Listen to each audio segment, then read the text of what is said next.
Dear all, welcome to another Belgrade NATO Week, an international conference organized by Center for Euro-Atlantic Studies from Belgrade, CEAS. 8 years and 10 events in a row. Thank you for being with us in these almost impossible circumstances. 4 years ago, the speaker at our conference was Walter Slocum, then and now member of the board of directors of the influential American Atlantic Council. Mr. Slocum was, by the way, an advisor to the United States Secretary of Defense from 1994 to 2001, during a difficult period for the United States, NATO, the EU, and the Western Balkans. I remember well the phrase he used during his address. In light of somewhat unexpected results of the elections held in the United States of America. So here we are together again. A lot has changed in these last 4 years in Serbia, in the Balkans, America, and in the world, let alone in comparison with the 90s. In the last few years, CEAS has introduced the practice of designing and ordering special public opinion polls for our conferences, which was conducted together with CECID. Tomorrow, during the formal opening of this year's Belgrade NATO Week,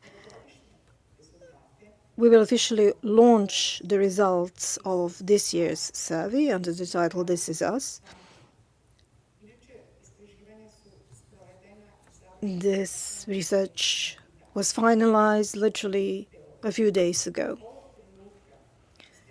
At this moment, 63% of Serbian citizens support stronger cooperation with the United States in the areas of economy, security, and defense as well, regardless of who is in the White House.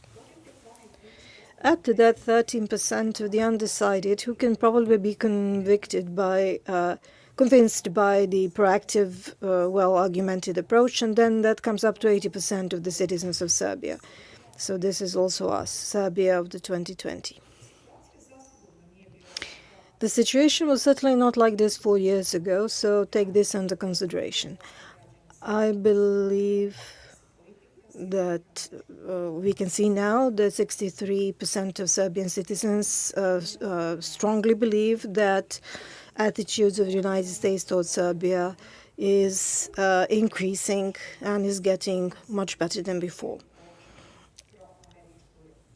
You will probably find it interesting to see the findings as which actors the Serbian citizens noticed as those promoting intensified pro-American rhetoric and which ones did not.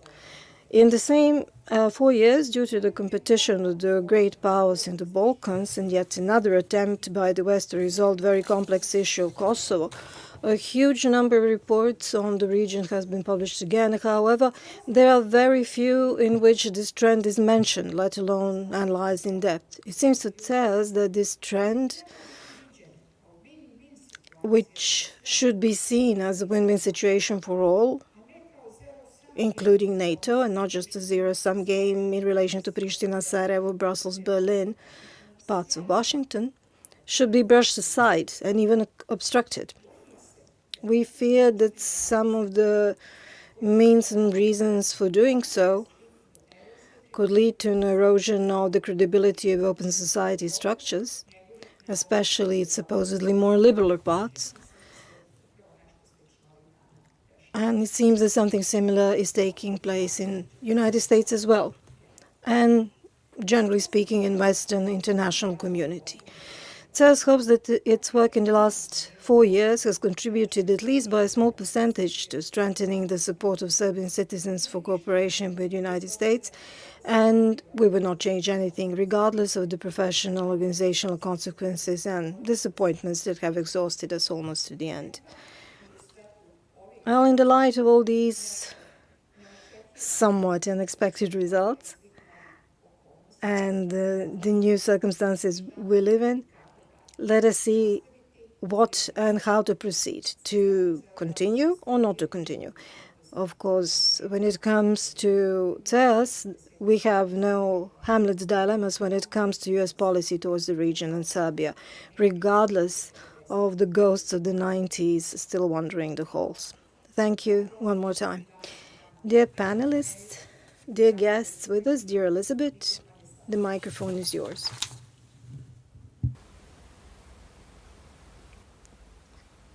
Thank you very much, Jelena. I hear an echo, but I'm assuming you can hear me fine. So thank you for having us. And you look very lonely there in your palace, but congratulations to you and your team for having put together a hybrid conference, which I know from experience is phenomenally more difficult than digital only, but so much more rewarding, because I think we've all done a lot of digital only, and we are waiting for the day when we can meet in person. So at least you are there to represent us all in the enormous palace, and we look forward to seeing you again next year. So I and the panel are here to discuss, I guess, as a sort of an early start to the conference, a phenomenal range of topics. So it's I feel like maybe we should have the whole conference to ourselves, but we've got 80 minutes, and in that time we'll cover, just to go through, as you have all seen the program, we'll go through recent developments in Southeast Europe, including Greece, Macedonia, Montenegro, North Macedonia. We'll talk about economic relations between Belgrade and Pristina and the so-called mini Schengen area, free movements of goods, people, service, and capital. And by the way, it was interesting. Just the other day, somebody was talking about a mini Schengen area, but said it in not in relation to this region, of course, but said it in such a way that it sounded like a mini Shenzhen, which is, of course, something completely different. And I think we don't want a mini Shenzhen, we want a mini Schengen. But we'll discuss that, and we'll discuss what should be the focus of in the Western Balkans in Southeast Europe, what is at stake in the EU US-NATO cooperation in the area. Are agreements reached at the recently held Berlin Process Sofia Summit? Are they a sign of more or less harmonization between EU policies in the region? So it's a phenomenal range of subjects. So what we'll do is give the floor first to Minister Chomic, who is to be congratulated on being part of a newly formed government, and we're incredibly pleased that you're able to be on this panel. So we'll start with you, and then the other speakers will follow in the order they are listed on the program. And in order to save time, I won't go through their very distinguished resumes. I think you will be familiar with them, and otherwise feel free to read up on the website where all the information is listed. But we'll start with Minister Chomic, and then go to the other speakers, and then we'll have a discussion afterwards. There won't be a Q&A function this time, but we'll make sure to make the conversation lively and cover all the questions you might have asked. So I'll try to anticipate which questions would have been asked. But with that, over to you, Minister. And I should say, apologies, I should say this session, and indeed all the sessions, are being translated in simultaneous translation. And I should also say that that all the information is available on the website, and you can also follow updates on Twitter. So with that, over to you, Minister. Thank you.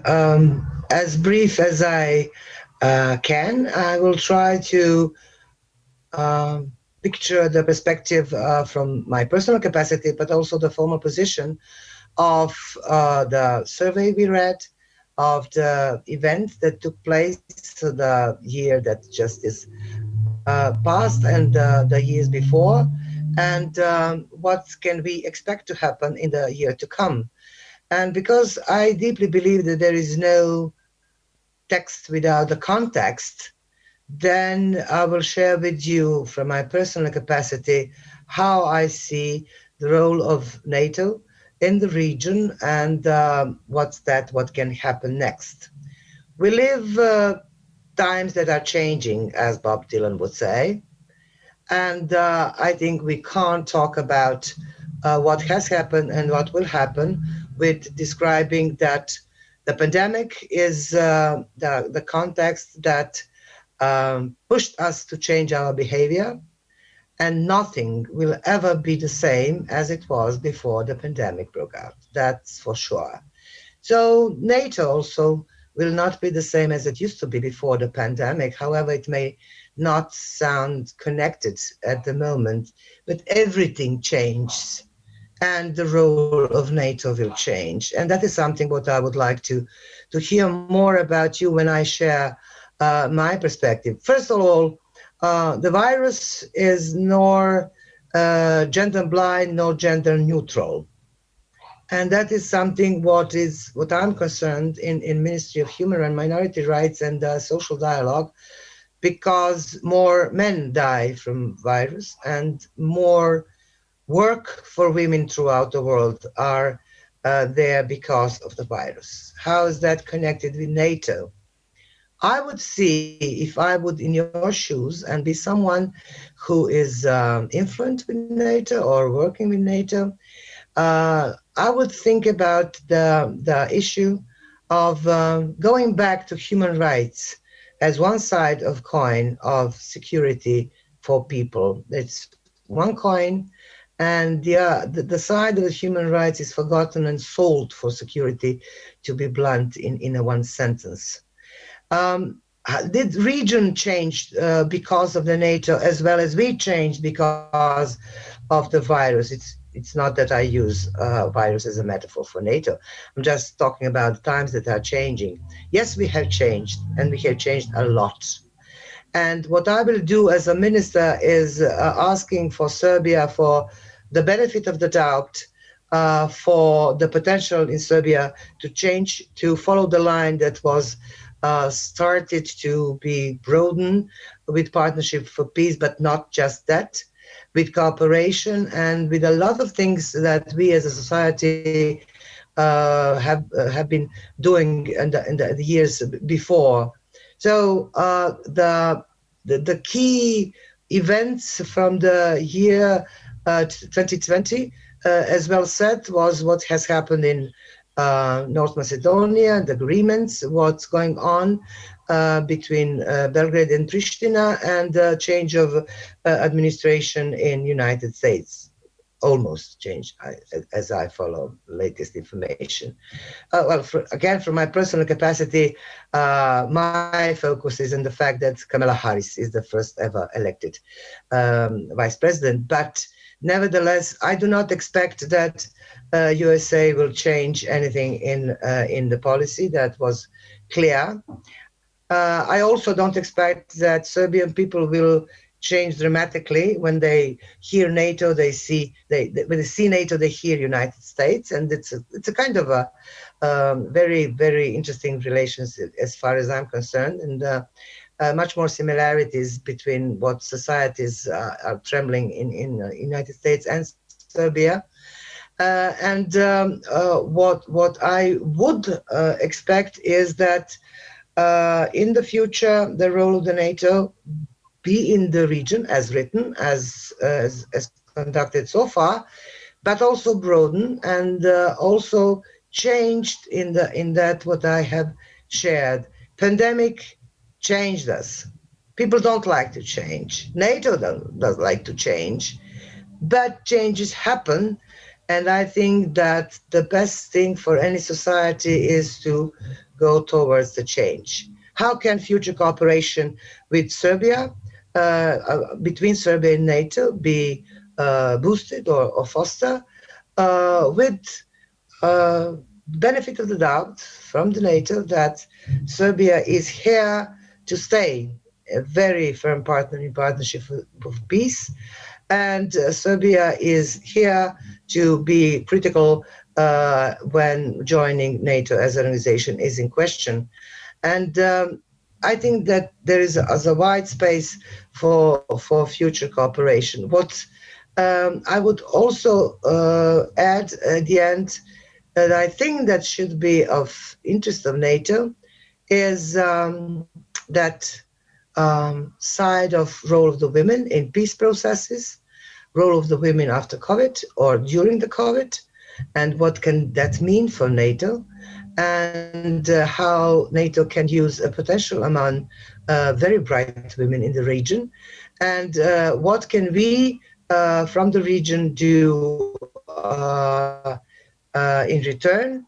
And one of the ideas that might influence even Berlin process is that my ministry will discuss with the committee in National Assembly the idea of, if we can follow European spirit and European and USA cooperation with the borders and making people easy to walk without passports, etc. If we can follow European spirit in common infrastructural projects and railways and bridges and whatever, if we can follow European spirit in what is economical cooperation, the closed one, custom zones, etc., then my ministry thinks that we can follow European spirit as well in regional debate on human rights regionally. And I think that that would be the place for NATO to jump in and look at that coin, that where security for the people are on the same coin, but the underside of human rights. We need human rights, not resilience, not just strategically. We really need human rights revisited. That's something what I deeply believe in. Thank you.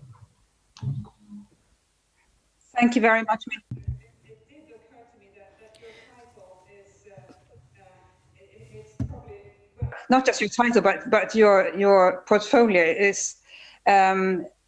It would always be important, of course, but now more than ever, because we have seen in various countries how important societal cohesion is, and dialogue between different groups. Serbia obviously knows more about it than many of the other countries represented at this conference. But we have seen what can happen in countries, including the US, but not the US, when societal cohesion disintegrates to a dangerous level, and it's not just a sort of a nice to watch phenomenon. It's a need to watch phenomenon, because if we don't, if we have this societal fragmentation, our countries are really at risk. So thank you very much, Minister. And you mentioned how in Serbia, NATO is seen as almost synonymous with the United States, which is a good opportunity for me to highlight the survey that Jelena mentioned a few minutes ago, a newly released survey, which has really quite interesting results. I'll go through them very quickly, and we'll build them into the discussion as well. So we are seeing in this survey that, for example, the question was asked, if a referendum on Serbia's EU accession were to be held this week, how would you vote? And support for EU accession remains at pretty much the same level as it has been over the past 3 years. So at 50%, last year was 51%. Those saying they're against Serbia joining the EU next week, if it were to be possible, it's 36% against, up from 31% last year, but still significantly less than those who are in favor. And 14% would not vote. Then, if the EU were to become a supranational entity with binding defense policies, should Serbia abandon European integration, continue European integration? Or the third option was for people who don't know or won't say. And 29% of Serbs feel that if that were to happen, Serbia should abandon European integration. But 46% feel that Serbia should continue European integration, which I think is quite interesting. And 25% didn't have an opinion. Then going on to NATO, if a referendum on Serbia's joining NATO were to be held this week, how would you vote? 5% in favor, which is slightly less than last year at 9%. In 2018 was 11%, but still within the same trend. Those who are against, it was 80% in this most recent survey, up from 72% last year. And that's also pretty much part of the same trend, has been quite a significant figure. against NATO membership for a long time. 15% would not vote. And then, interestingly, to the best of your knowledge, how many EU member states are also NATO members? And so it's a question of knowledge rather than opinion. 31% thought that nearly all EU member states are also NATO members. 21% thought there was less than half of EU member states. And 10% thought it was less than 1/3. And then 35% didn't know. And then very quickly, what is your opinion of NATO as an international organization?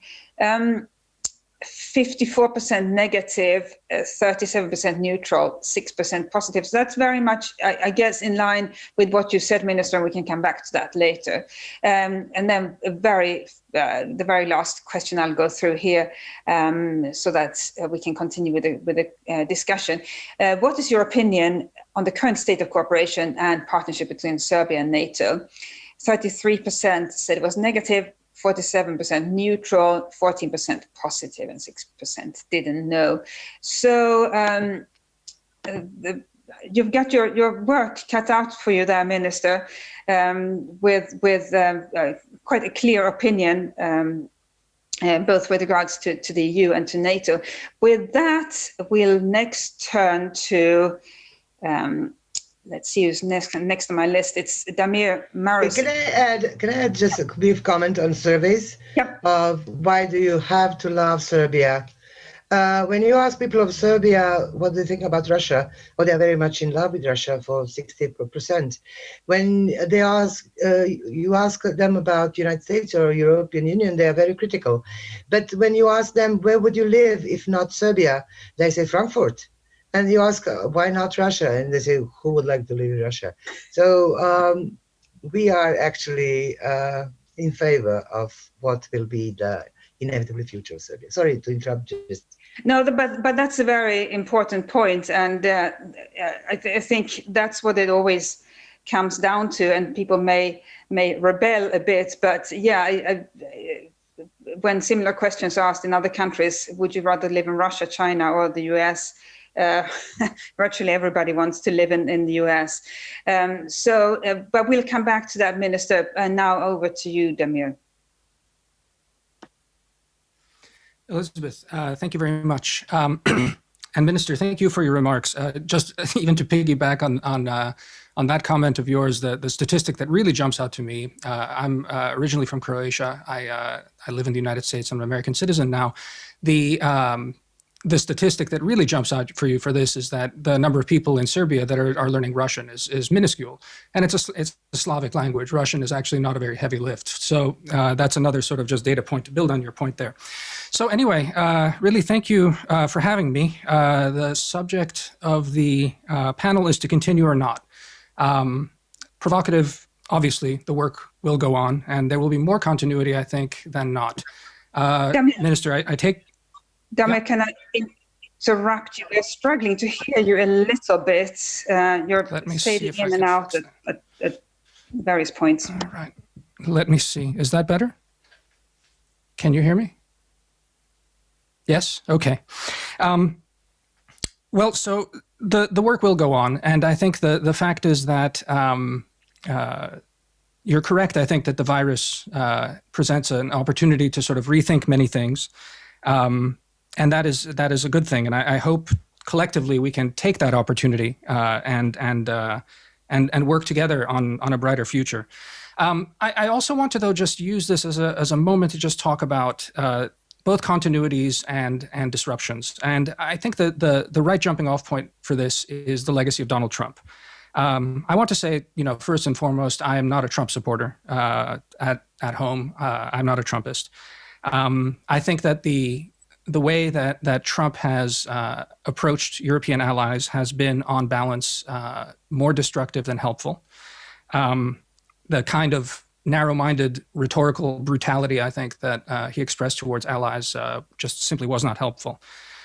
At the same time, I think that as the reality of President Trump's tenure recedes, we will see that the kind of disruption that he brought to both transatlantic relations, to American policy the Balkans, but very, broadly, just in general, as a disruptor, it will be seen as significant, I would say. It's not that the caricature of Donald Trump, doesn't hold truths, but in many ways, I think it's a little overdrawn. There's an article, for example, in Bloomberg, just maybe 2 weeks before the election, that noted something that in the U.S. election then became borne out, that in fact the economy under Trump overperformed not just Obama's economy, because then you have all those questions about, but since 1996, it's some of the best numbers of growth in the United States. It's that there was a lot of disruption going on. A lot of it was unorthodox disruption, but disruption nonetheless. So again, real progress was made in the Balkans over the last 4 years. Some might argue that the PRESPA Accords would have happened anyway. Some might even argue that they happened despite the Trump presidency. But I would say that again, I'm not sure that that's completely fair. If anything, it's Trump's disruption that really did bring, I think, Europeans and Americans together on a level that did not rise to the level of sort of the White House's attention. And there was a lot of cooperation on a level to really push and get that deal done. It really shows, in fact, which is another point I want to sort of end my remarks on, is the importance of US and European cooperation. Similarly, I think you'll find in Washington a lot of people, a lot of experts, Balkans experts, criticized Rick Grenell's approach to what was happening. Unorthodox, not grounded in an appreciation of the realities. And again, not false. None of these criticisms are false.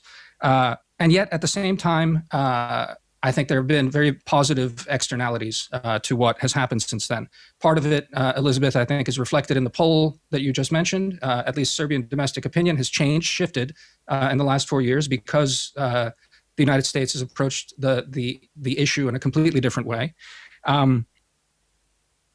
But it also shows, I think, another thing that's critical to understand about just general European policy and just the history of the Western Balkans since the end of the Cold War, and that is that U.S. leadership is important. And even U.S. leadership that is disruptive and focusing, let's say, on a much narrower set of priorities like improving trade relations, still, the United States is a prime mover, and the importance of U.S. engagement, I think, is the main takeaway that one can take from the Trump administration on this. So just a couple of words then on the Biden term. I do believe that people going into the Biden administration actually appreciate this fact, the fact and the importance and not the revelation, but the relearning of the lesson that American leadership is critical. And they will strive to do that. But of course, people doing the Balkans policy are not the only people in the Biden administration, and policy doesn't work that way. It's not that the specialists get to dictate everything. Balkans policy is a subset of broader transatlantic relations, broader relations with Europe. And so, the other thing that I think Ambassador Grenell's approach revealed is that the severe limitations of any U.S. leadership if the Europeans are not on board. That if there's a schism there, local leaders drive trucks through that, and actually less is achieved than could be.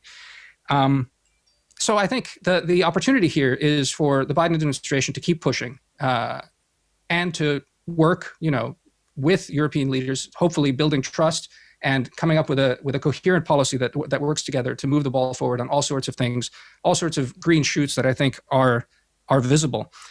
The worry, however, is that Balkan policy will become, call it a victim of some kind of reset between the United States and its European allies. That, in fact, Washington decides that the lesson going forward is that, this is just something that the Europeans need to solve them by themselves.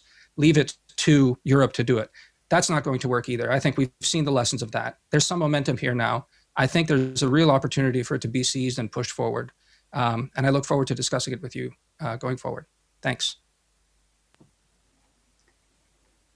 Thank you very much, Damir. I hope that the sound improves. I think it may, if it fades out every now and then, the reason may be that we have translators who are translating simultaneously and obviously have to use their mics. But that's fantastic service by the organizers. So I think we can all live with a little bit worse sound quality if it makes the interventions available to more people. So with that, over to Slavomir Debski, who I think is well known in the region and indeed other parts of Europe and across the pond. And as we all know, he is from the Polish Institute for International Affairs, but he has very helpfully set himself in front of the logo as well. But Slavomir, I don't think you needed to do that because you're well known in that capacity and as a long-term watcher of the region as well. So with that, over to you. Oh, thank you very much, Elizabeth, and thank you very much for having me in this very, very important and timely organized event, I would say. Well, this background is sad because my private library is, as I said to Elizabeth before, I explained it, in intellectual disorder now, and it would took too much time to put it in the right way, all the books there. So without going too far into these technicalities, Damir said very interesting context of this discussion. So I would like to take his intervention as a point of departure. So let me start from the, what we should expect from Biden administration and how it may impact Western Balkans and relationship between NATO and those countries who are, who are not NATO members yet. My first point is that, there are a lot of expectations from the Biden administration in Europe and around the world. I'm afraid that some of these expectations are going simply too far. So it may easily bring all of us into some delusion. Biden definitely brings all his legacy into the White House. So first, as a promoter of United States leadership based on alliances around the world. He's a powerful promoter and leader of process of Europe, making Europe whole and free, uniting Germany, enlarging NATO and European Union, promoter of democratic values and standards around the world. So if Damir said that under Trump administration, a lot was done in the Western Balkans. Most of the Western Balkan countries became members of NATO. One may say that it happened exactly because 30 years ago, Europe whole and free moment was put in motion. So even under, not particularly, let's say, not particularly, happy about NATO president, this process continued. So first, a challenge for the Biden administration and also for Europeans, for all NATO members, would be to enhance this moment, to prolong it, and perhaps introduce new institutional and policies and policy pillars to secure this, unifying moment, even during the bad times. The bad times may come. Damir said, and I fully agree, that however Trump has gone, but a lot of, political potential of upheaval stayed in the United States. There are a lot of Trump voters who are not ready, not willing, not able to be, connected to the outside world, to lead the democratic world, to be a leader in NATO. So this sentiment would stay with us. So I believe both Biden administration, Europeans, NATO should use this momentum. I don't know, maybe only 4 years we have now to find the ways how to promote NATO and transatlantic cooperation in the United States and also in Europe. This brings me to the question of Western Balkans. I had a lot of conversation with the politicians from for various Western Balkan countries. And most of them were actually quite concerned by the lack of US leadership for some years. The message I heard from them was that, our doors to our cabinets have been open for all this time. But suddenly, in certain moments, nobody has been knocking. So when we heard that, we are a kind of, there is a kind of the struggle or competition on values, on interest, between the free world and China and Russia. The problem was that only the last diplomats, politicians, and messengers were ready to come and offer their agenda and wanted to work with us.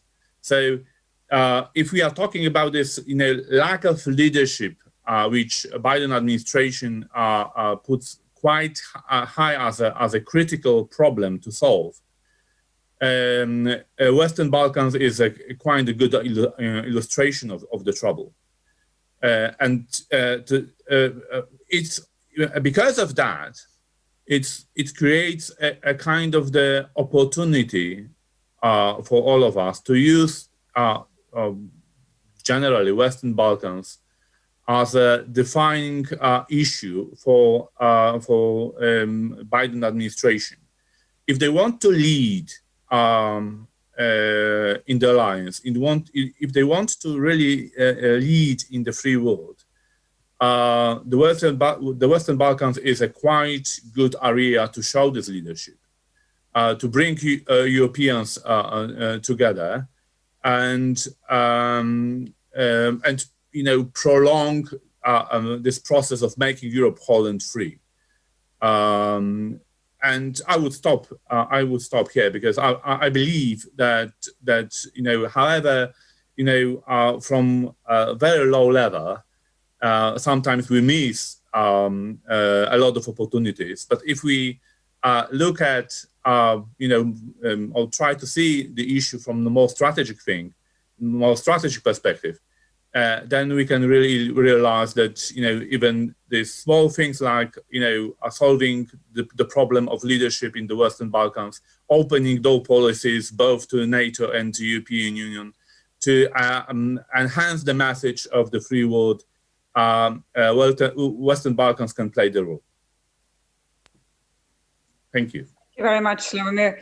And before I give the word to Bertram, all roads lead to Serbia, apparently. Yesterday I finished George Packer's book about Richard Holbrooke, who, and I'm sure many of you were on the panel and on the call have read this book. And Richard Holbrooke comes across as a brilliant but often extremely difficult character. So I yesterday emailed a friend who is a former US ambassador to Serbia and said, my impression of him is not so great after having read this book, and I won't tell you what he responded, but he responded just now.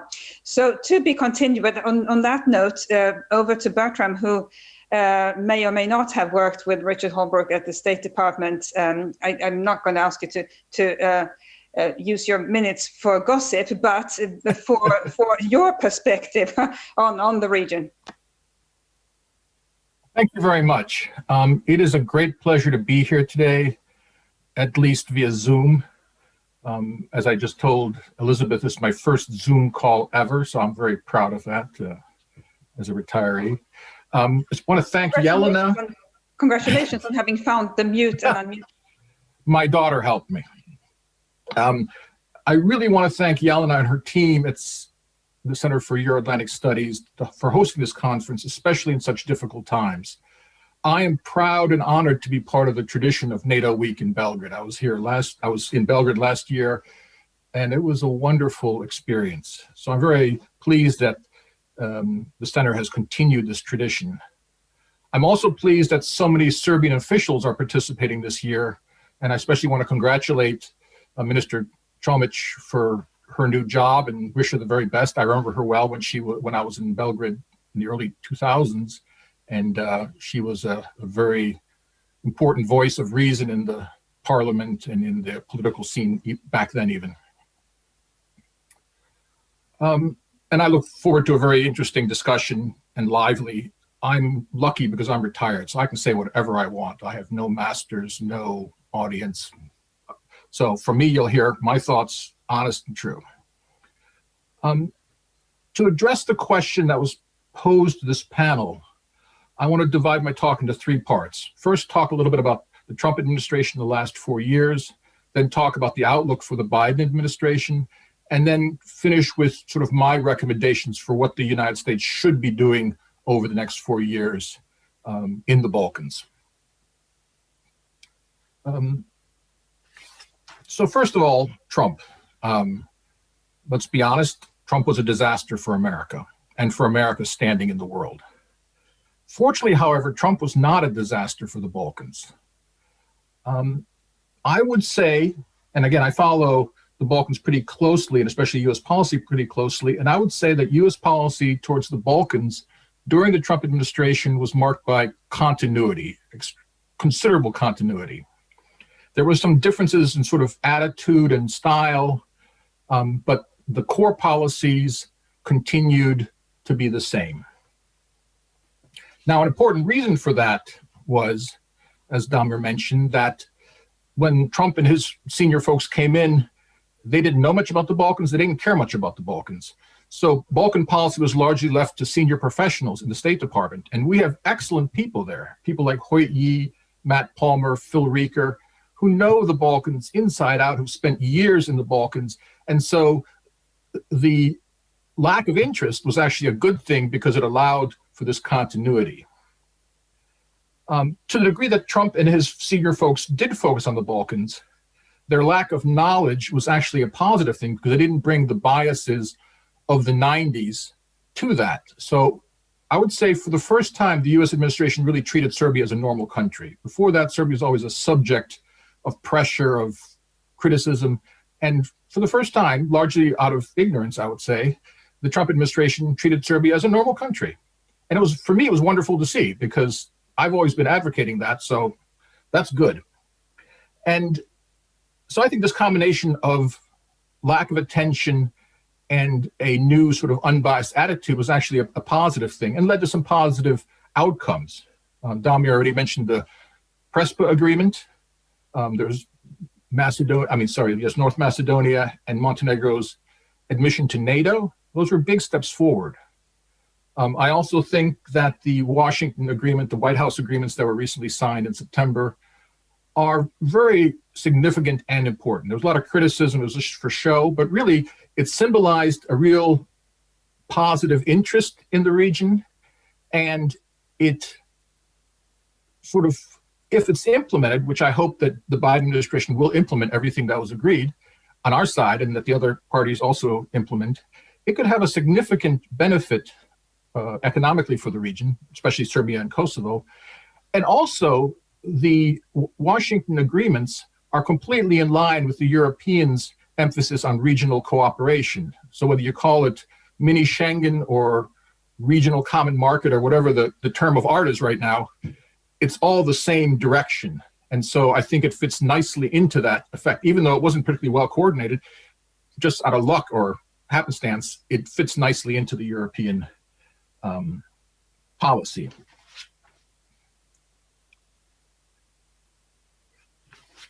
Of course, I would say a main failure of the Trump administration, as Damir pointed out, was the very poor cooperation with Europe at the highest levels. The rhetoric, but also the lack of interest, the lack of just person-to-person meetings was negative as far as the Balkans is concerned. My experience is that we're always more successful if the US and the EU are working together closely, are understanding what each other's doing, and are planning a sort of a joint approach and using our respective leverages to achieve that approach. So that is what I hope will be the case under the Biden administration. So first of all, I'd like to say Trump administration for the Balkans, not so bad, mostly good stuff. I hope the Biden administration will continue the positive attitude. We'll see how that goes, but I think they're sophisticated enough to understand that times have changed, that the Balkans of the 90s is no more the case today, that all the countries have changed. And Serbia, in many ways, has changed the most, really. I mean, especially in Donald Trump, which was part of that. The ouster of Milosevic was a regime change of enormous proportions and opened the way for really a new era of peace and stability in the Balkans. I would say overall, my expectation is that the Biden administration will also see a lot of continuity, both with what the Trump administration did, but also what the Obama administration did. So I think US policy will basically be continuous, and that's a good thing, with some adjustments. I also agree that US engagement is important, but as someone who has struggled with a lot of the mistakes the US has made, both in the Balkans and later in Afghanistan, it's only useful, important if it's done right. And by that, I mean in coordination with other actors and a positive attitude. So people that say the United States should be more engaged, careful what you wish for. I've seen that go very negatively for some places, including here in the Balkans, unfortunately. So again, I expect continuity. Biden is a big supporter of Euro-Atlantic cooperation. It's one of his key identities. He was always at the Munich conferences and knows all the leaders. I personally was control officer for his visit to Belgrade, where he met with Prime Minister Žinčić. And so he knows the region, he knows the European structures, and he is a big supporter of Euro-Atlantic cooperation. So I hope that the one big difference will be much better cooperation with Europe. I think for Serbia, it can have a very good relationship with the Biden administration if it continues a positive outreach and a sort of reasonable attitude. I think Serbia gets a lot of credit in Washington for just being normal and reasonable and being a stabilizing factor in these days in the Balkans. I look especially at Bosnia. I think Serbia does this enormous service by keeping things under control in regard to the Republika Srpska. The Vučić administration has taken a relatively sophisticated approach to Kosovo, which I welcome, and has worked well with Albania. So all these things I think are welcome in Washington. If those continue, I think the Vučić administration have a very good relationship with the new Biden administration. Needless to say, the Balkans will not be the top priority. And actually, that's kind of good news, because that's a sign of the progress of the stability here, as opposed to other regions of the world, the Middle East, Afghanistan, and so forth. So It won't be the top priority, but again, as Damir said, we have a lot of capable people. The working level will continue to do the policy, and they will get support from the higher levels as necessary. So let me turn now to recommendations. So first of all, as already mentioned, I think it's very important to have much, much closer coordination, cooperation with the EU on the Western Balkans. And I would go so far as to say that the US should really sit down with the EU and create a joint strategy. Our goal in the Balkans since 2000 has been European integration, Euro-Atlantic integration, EU integration. And if that's our goal, then we should put our energy into that and not have sort of separate initiatives and special deals and stuff. Let's focus on one plan and put it forward. You can imagine a basic deal whereby the Europeans would take the integration process more seriously, maybe accelerate it, strengthen it, and at the same time, the US would fully support that with its leverage and help them overcome some of the obstacles that have been delaying and standing in the way of integration. So I hope that happens. As an example, I think the US should continue to support the dialogue, the EU dialogue, and use its leverage to make that dialogue successful. And it's very important because the US has huge leverage in Kosovo and probably is the only country that can really get the Kosovo Albanians to sign up to a compromise deal. If we want a negotiated settlement, there's going to have to be compromise, and there's going to have to be some tough decisions made. And the US can help with that significantly.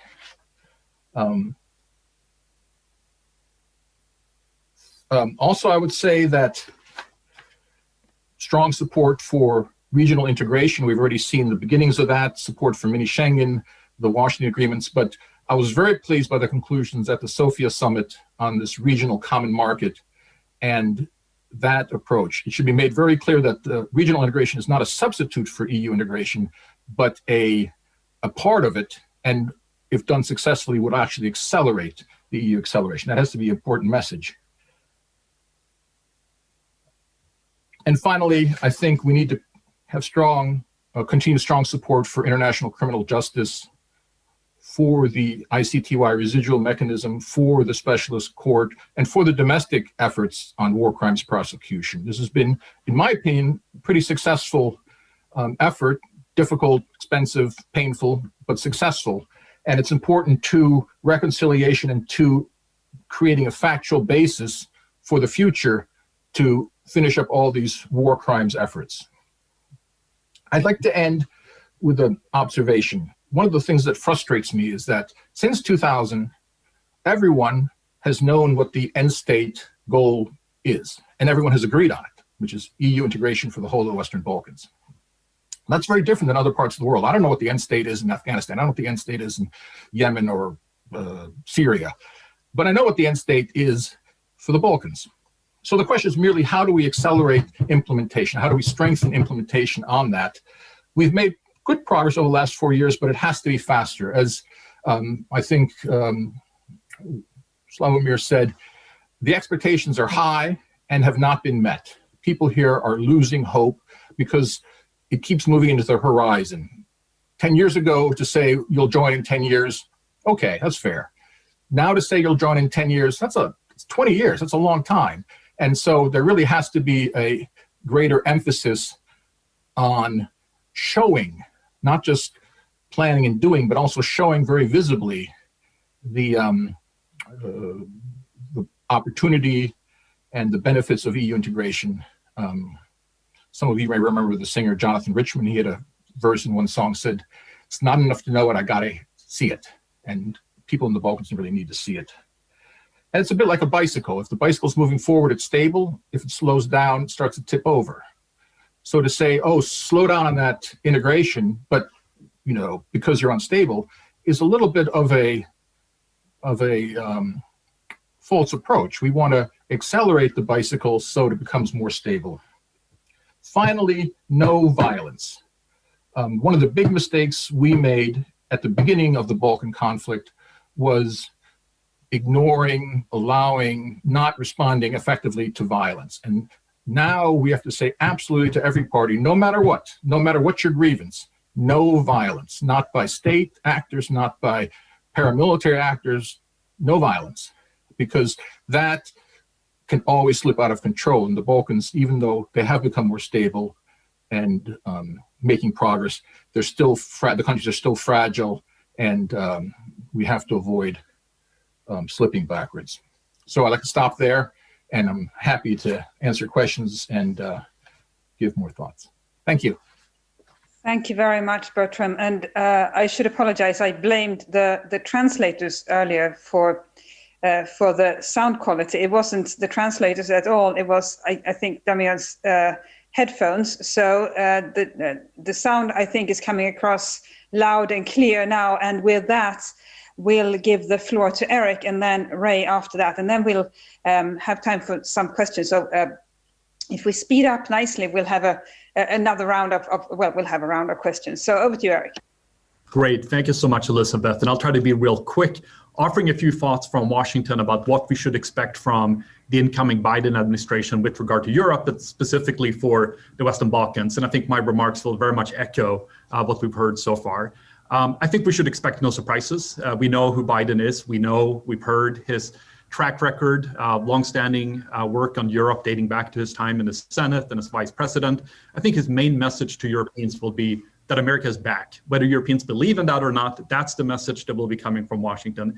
You should expect that he will recommit the US to NATO, to Article 5, but also to the European project and the European Union and the notion and the vision of a Europe whole and free that traditionally has guided America's role in Europe dating back since after the Cold War.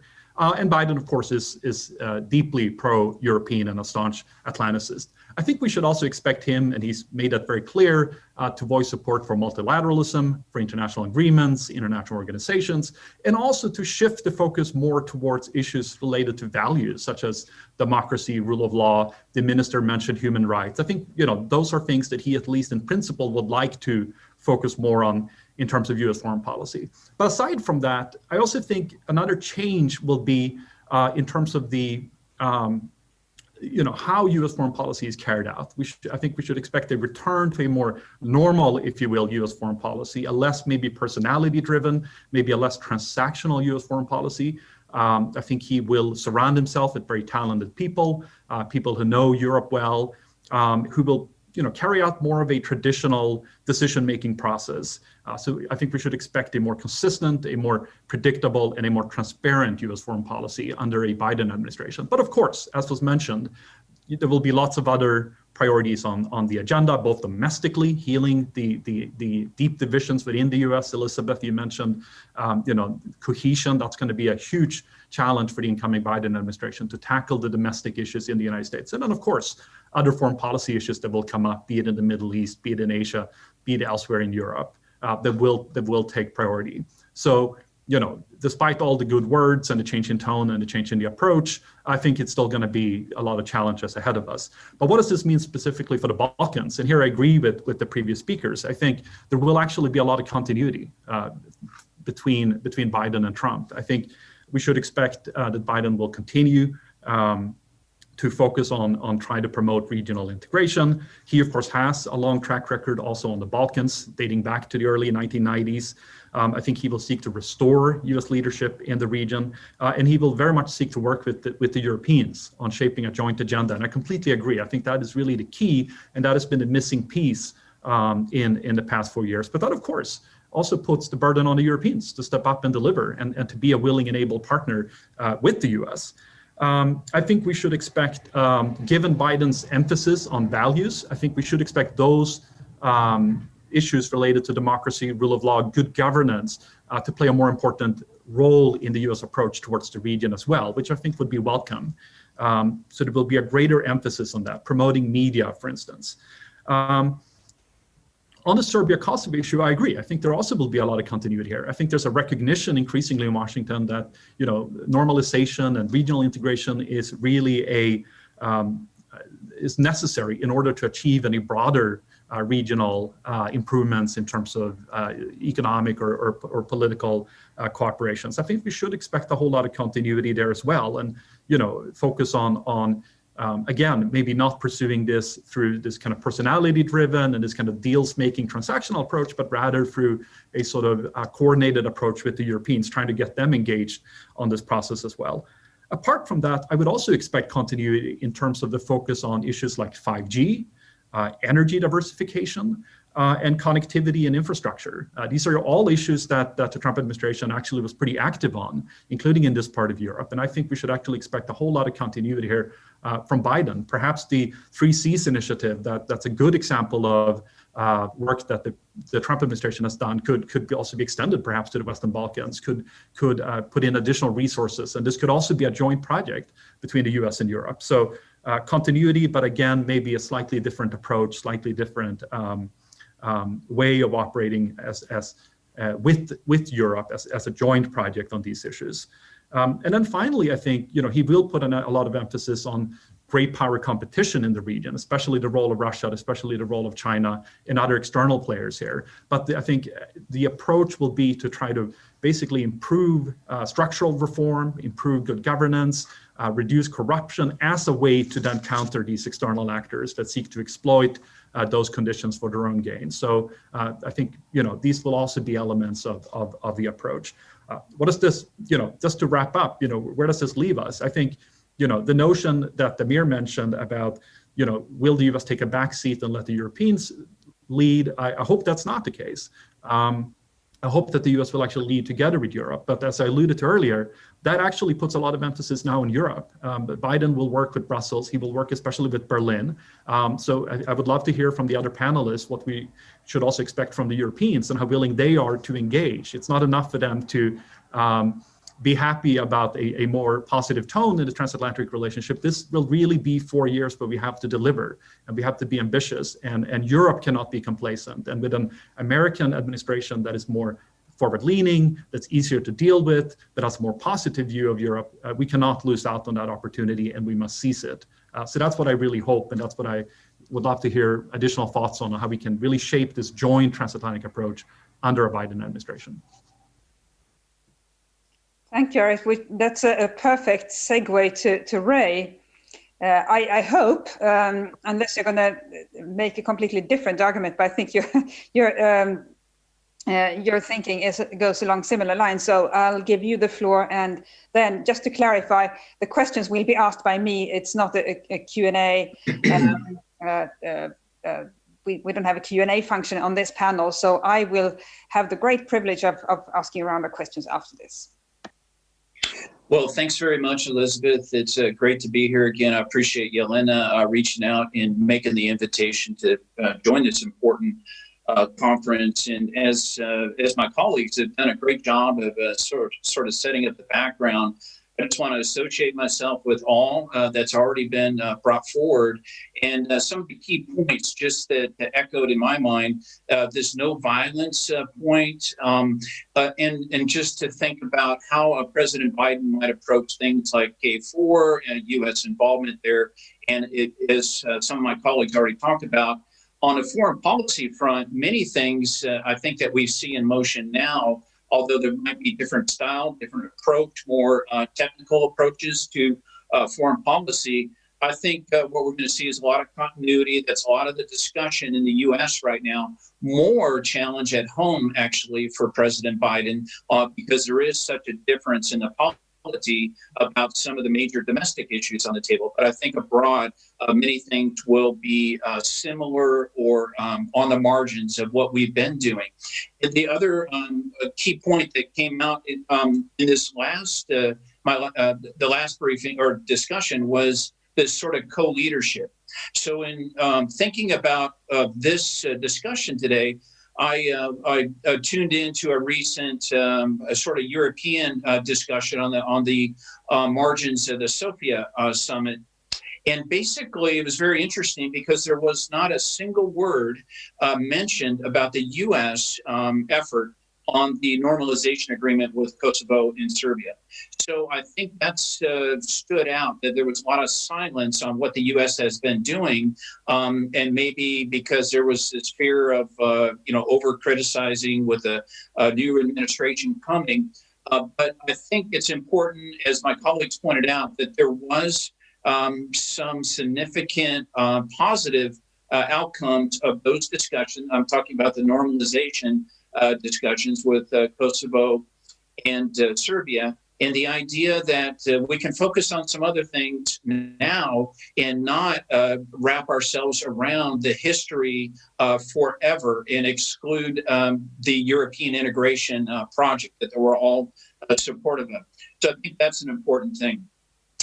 As I considered what President Biden might look at in the Balkans, as my colleagues have already said, a lot of experience, many visits to the region, a lot of discussions at his senatorial positions about what's happening in the Balkans. He was a supporter of the intervention in 1999, but he was also a very big supporter of protecting Serbian religious sites in Kosovo, for example. So I think he stands out as somebody who understands the region, as we've covered, and somebody who will not put it on the back burner, but will also want to partner multilaterally with the Europeans. And I kind of take that last discussion, this sort of co-leadership of what's going forward in the Balkans is very important. Because, again, as I listen to the European Commission enlargement chief, Mr. Varhelyi, talk about, he said the future of the whole region, when we talk about the Balkans, lies in the EU. And I actually agree with that, but at the same time, this idea of Western Euro-Atlantic integration and a partnership as we look at that. And I would actually put it in a reverse order a little bit too. When we think about the future of the whole region is in the hands of the EU, it's really in the hands of the people of the Balkans, this multi-ethnic, very complex mosaic of peoples. It's all in their hands, and the EU is really the sort of goal, this European integration, and the EU is ready to reach out, the United States as a partner. So I think those are important. It's not just the EU offering a bunch of funding and projects, but EU holding to good governance standards and on down the line. So when we think about what is being discussed by the EU's three tracks, the EU has this three-track approach, this new enlargement methodology. Great to see, Albania and Macedonia back on the table for accession talks. And then which is part of the new methodology, and then this huge infrastructure investment funding. So with those kinds of efforts going forward, it's hard to see how the Balkans can even go backwards. With the momentum in these last 4 years, there's a lot of opportunity to keep that momentum. But the challenge is some of these other things that kind of hold things back.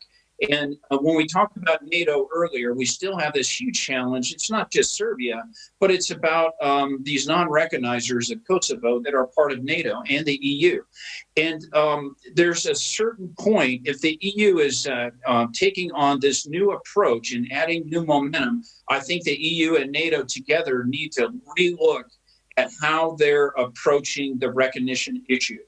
Because without some progress from inside the Western Alliance to change these positions, I think we're still going to keep running into huge roadblocks and friction points. And with that, I want to leave two practical thoughts that, from my military background, that I think are important to put on the table. In the EU discussions, and so far in what I've seen from in the Balkan common market discussions and working together, I have not seen much in any of the programs about disaster response and preparedness. What I see here is a huge opportunity because we have three major players: the United States through the State Partner Program, the military program where we have a state assigned to each of the countries in the Balkans, the EU with its Emergency Response Coordination Center and its protection of and humanitarian operations programs, and then NATO with its Euro-Atlantic Disaster Response Center. And what happens is there's not synchronization among any of those, and certainly not with the Balkans. So low-hanging fruit, in my view, for closer Balkan integration among these other projects, the common market and so forth, is we have in our hands one of the major earthquake zones on the planet is right there centered in the Balkans. Yet because of this lack of cooperation at the military level, security level across these nations, we see that there's nobody really working together to glue all these opportunities. The EU has a great response system to reach out and help individual nations, but nobody's helping to build the resilience in these nations. So that is a huge opportunity. And I will add to that, the V4 is working to expand their capabilities in this area. And I think the V4 could be a facilitator and help the Western Balkans in this particular area. The V4 under the Polish presidency is actually taking new steps, particularly with medical readiness across borders to help prepare for the next pandemic. But not only, it's other sorts of natural and human disasters that can be addressed this way. So I would just say that there's a gap in how we're approaching disaster management, and there's a disaster on the horizon. The infrastructure, the medical system, response to refugees, all needs to be addressed, and I think woven in to this next era of European and American support and help to integration. And again, these non-recognizers, that's a huge stumbling block in any of this. But on disaster management, things could be done without getting through that barrier first. I'll leave it there. Thank you. Thank you very much, Ray. While I invite the speakers to comment on anything any of the other speakers have said, I'd like to ask a question while you are thinking to Minister Chomic. And it struck me when I first read your title that you're the only minister I know of who has the words social dialogue in your title. So again, Minister Chomic's full title is Minister for Human Rights, and Human and Minority Rights and Social Dialogue. And even though it doesn't have to do, in this question doesn't have anything to do with foreign policy, I think this is an area where other countries could learn from Serbia, specifically on the issue of social dialogue. And the reason I ask it is, of course, that we have incredible social fragmentation in our countries, and international ideas. So the International Institute for Electoral Assistance recently released a report pointing to exactly this loss of social contract in countries where the social contract has been taken for granted. So, Minister, I was wondering if you can give us some insights on what the lack of what the decline of the social contract could lead to, and how to prevent that from having really dangerous effects on society. The dialogue is a basic tool of democracy, and all of the developed and modern world used to know that and love for quite a lot of period of time. But I'm witnesses, and someone coming from Serbia for the last 30 years in politics, that the developed societies really do not appreciate that tool that is indispensable to resolve all the issues. And I feel sorry for that. I make jokes on my account sometimes, talking to my foreign friends, saying, I'm coming from your future. Don't do that. Cherish the dialogue. Because what we will do in ministry, and what has to be done in our society, but also in the region, is for the people to understand the concept of the dialogue. It means that at least two people who can't stand each other, who would rather be on some other planet, not in the room with the person you can't stand, but you enter the room and you give him the benefit of the doubt, because you are not gossiping the problems or him. You are talking about the issue that people that you work for are concerned about. We do not understand the concept of dialogue. We never had that. We did, but like sparklers in society. And this ministry, with that dialogue unit, will enable space for whoever to talk about whatever with someone that is in charge.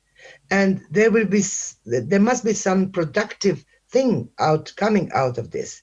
If you despise the dialogue, if you negatively define the other person for any reason, everybody is losing. And because of the lack of the dialogue, we lost 30 years of our lives in Balkans with the politicians who are time eaters. What the dialogue should produce are politicians that are time builders. We need time building in this region. And I think that all of people around here and in our debate or throughout Europe or throughout the United States, there are people who are time builders. We need people who are brave enough to talk to someone they hate about the things that may build better time for everybody. That's the job for the ministry. Easy one. You can take it. Well, yeah, that sounds like a walk in the park. Thank you very much, Minister. And it's so important to think about what you just said, that the social fragmentation isn't inevitable, and in fact it can be prevented. And the only effect of social fragmentation is that it loses, it wastes time for the country that the country then has to make up for. And I think we have seen in a lot of Western European countries that dialogue has been taken for granted. In other words, that you don't have to engage in it. And we are seeing the results of that incredible animosity between different groups. I'm keen to let Damir come back in, and hopefully we'll hear him perfectly this time. So Damir, feel free to give us a minute on anything you've heard so far, and then you'll be followed by Slavomir. Okay, how's this? Testing. Elizabeth, can you hear me? Better? Okay, great. So one question I'd love to hear from the rest of the panel, which I think is critical. Eric, you asked, questions of the Europeans and what kind of, what perhaps needs to be asked. I think one of the interesting things, I think, Ray, you mentioned that the new accession protocol is a hopeful sign, and I think it is. But at the same time, what needs to happen, I think now, is that Europeans stop talking in that sort of almost end of history deterministic way about European expansion. I think we need to be realistic, especially in the Western Balkans, about what the new protocol means, what the new political realities in Europe mean for European expansion, and what the time frames are. This is why I would say that the Berlin process and the Sofia Summit actually were a very hopeful thing. And I think that one important thing that Europeans should do, especially on the European level in Brussels, is to embrace this, is to embrace the local leadership for this European integration. Of course, none of this is an alternative to European integration, but that doesn't mean that European integration is in a particularly good place right now, that we're in a healthy place together. And while it's not an alternative, I think it needs to also not just be something that's happening on the side. It needs to be, I think, taken very seriously, and a lot of energy put into it, because I think that there's actually a lot of space for momentum there, whereas the European process will be long and torturous at this point. So I'd just like to throw that out to my colleagues. Thank you, and we'll pass the baton to Slavomir for 60 seconds or so. Yes, I think that it's good to explain better what I mean by introducing new impetus and US leadership into our transatlantic community. I believe we need to focus on open door policies and send the message that we really, what we really mean by open door policy. I believe that, after all these waves of enlargements of both NATO and the EU, we reached the point when we most often talk about the end of the enlargement, the end of the process of making Europe whole and free, which actually undermines aspirations of the nations, which are left, in our close proximity out of these institutions. In that way, we undermine also the power of the free world, because if democratic societies, if nations want to become members of institutional manifestations of the free world, and we shut the doors to this institution out, leaving them aside, then it sends a very strong negative message about the free world, that it's about